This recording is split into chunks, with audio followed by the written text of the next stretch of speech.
Electrical metallic tubing, commonly referred to as EMT, is a popular choice for protecting electrical conductors in various applications.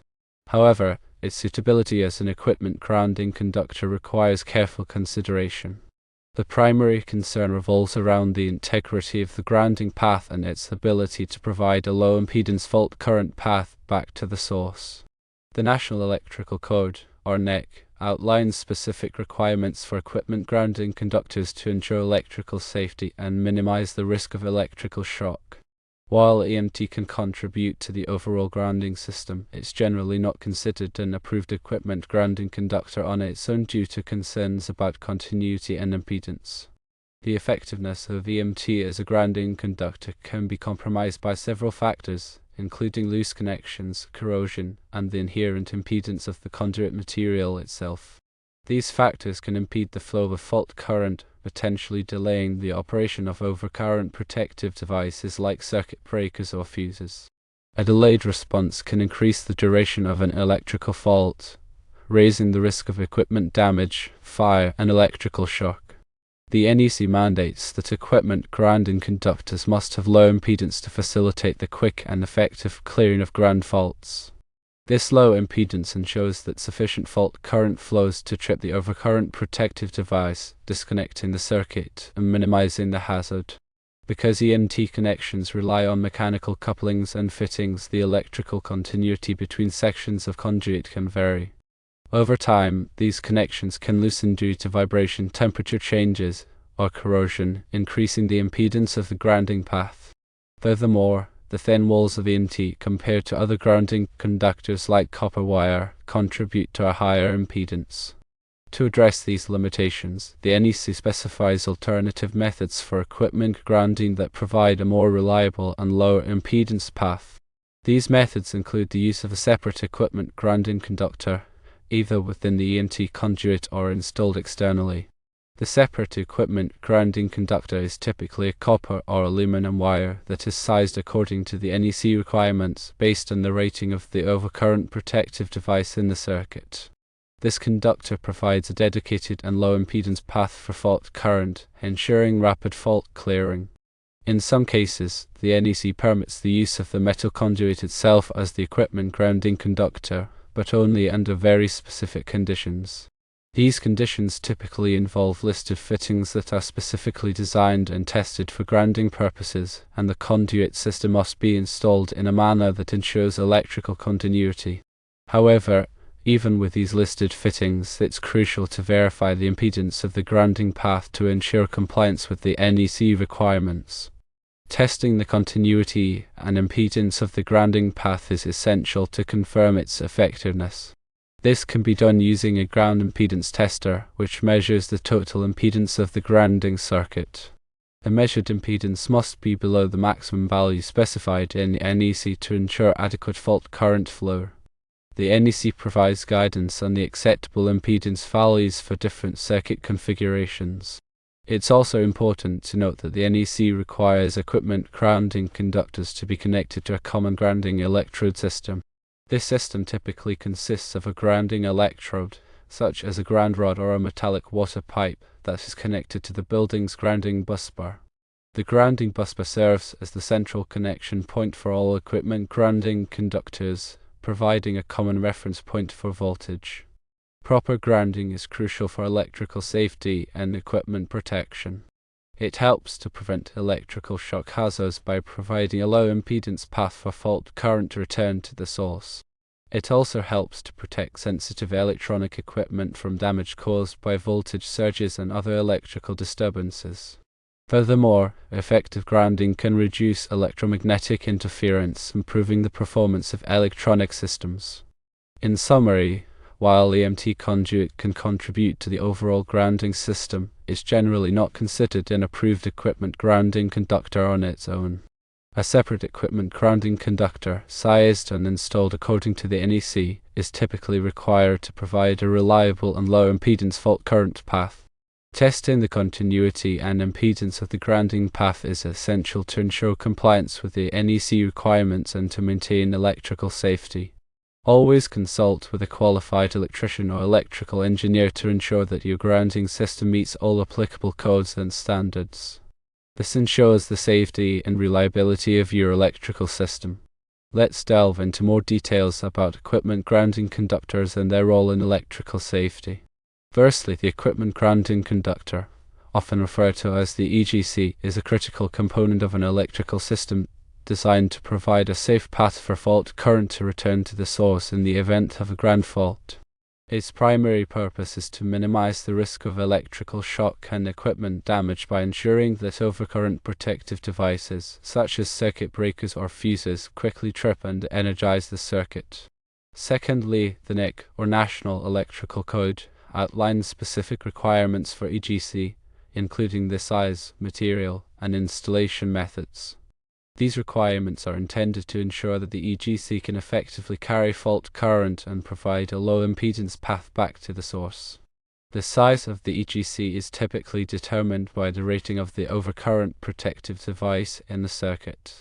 The NEC provides tables that specify the minimum size of the EGC based on the ampacity of the overcurrent device. The EGC can be made of copper, aluminum, or other approved materials.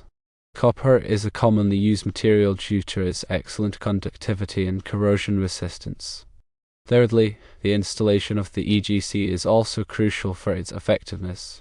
The EGC must be properly connected to all metal enclosures, equipment, and appliances in the electrical system. This ensures that any fault current will flow through the EGC and back to the source, tripping the overcurrent device. The NEC specifies various methods for connecting the EGC, including the use of grounding screws, lugs, and connectors. It's important to ensure that these connections are tight and secure to maintain a low impedance path. Let's explore the specific limitations of using EMT as an equipment grounding conductor.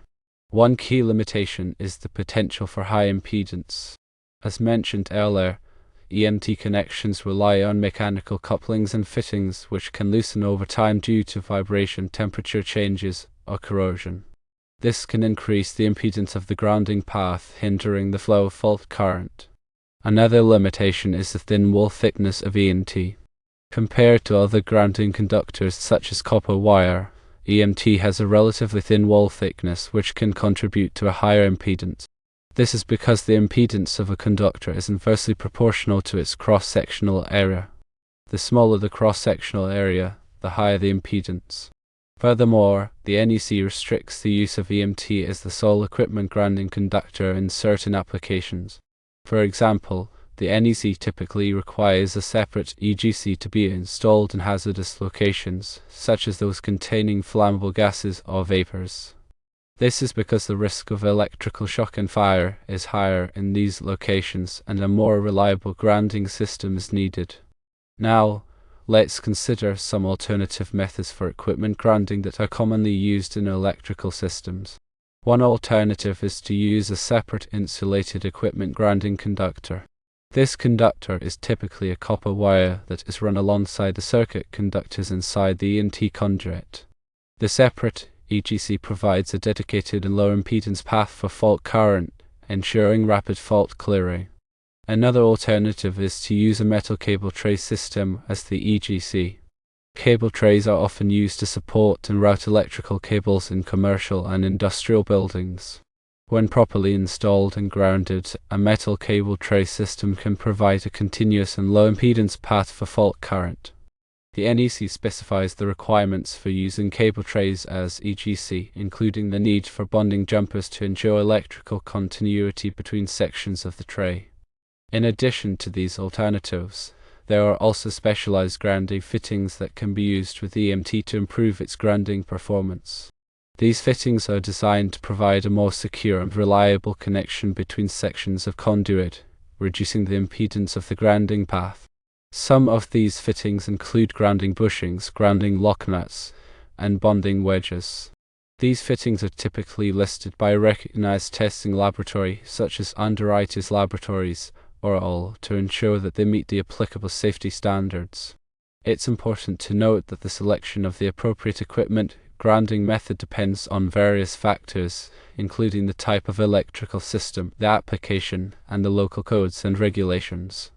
Always consult with a qualified electrician or electrical engineer to determine the best grounding solution for your specific situation. Let's discuss some common misconceptions about equipment grounding.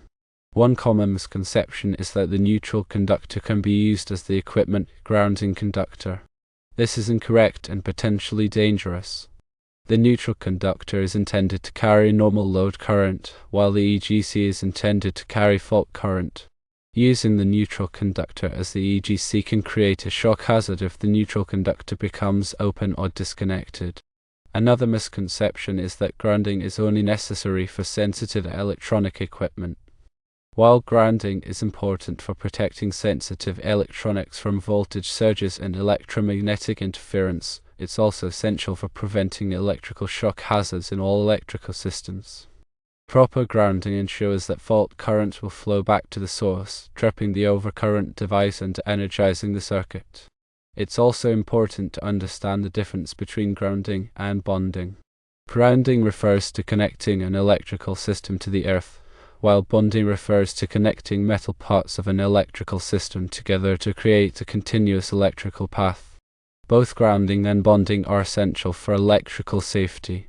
Grounding provides a path for fault current to return to the source, while bonding ensures that all metal parts are at the same electrical potential, reducing the risk of electrical shock. Now, let's consider some practical tips for ensuring effective equipment grounding. Firstly, always use the correct size and type of equipment grounding conductor. The EGC must be sized according to the NEC requirements and must be made of an approved material, such as copper or aluminum. Secondly, ensure that all EGC connections are tight and secure. Loose or corroded connections can increase the impedance of the grounding path and reduce its effectiveness. Thirdly, regularly inspect the grounding system to ensure that it's in good condition. Look for signs of corrosion, damage, or loose connections. Fourthly, test the continuity and impedance of the grounding path to verify its effectiveness. This can be done using a ground impedance tester. Fifthly, follow all applicable codes and regulations when installing and maintaining the grounding system. The NEC provides detailed requirements for equipment grounding, and it's important to comply with these requirements to ensure electrical safety. Sixthly, when in doubt, consult with a qualified electrician or electrical engineer. They can provide expert advice and guidance on equipment grounding and ensure that your electrical system is safe and reliable. Finally, remember that equipment grounding is an essential aspect of electrical safety. By understanding the principles of equipment grounding and following the proper procedures, you can help to prevent electrical shock hazards and protect your equipment from damage. The subject of equipment grounding is an evolving field, with ongoing research and development leading to new technologies and best practices. Staying informed about the latest advancements in equipment grounding is crucial for electrical professionals and anyone involved in the design, installation, or maintenance of electrical systems. This ensures that electrical systems are not only compliant with current codes and standards but also incorporate the most effective and reliable grounding techniques available.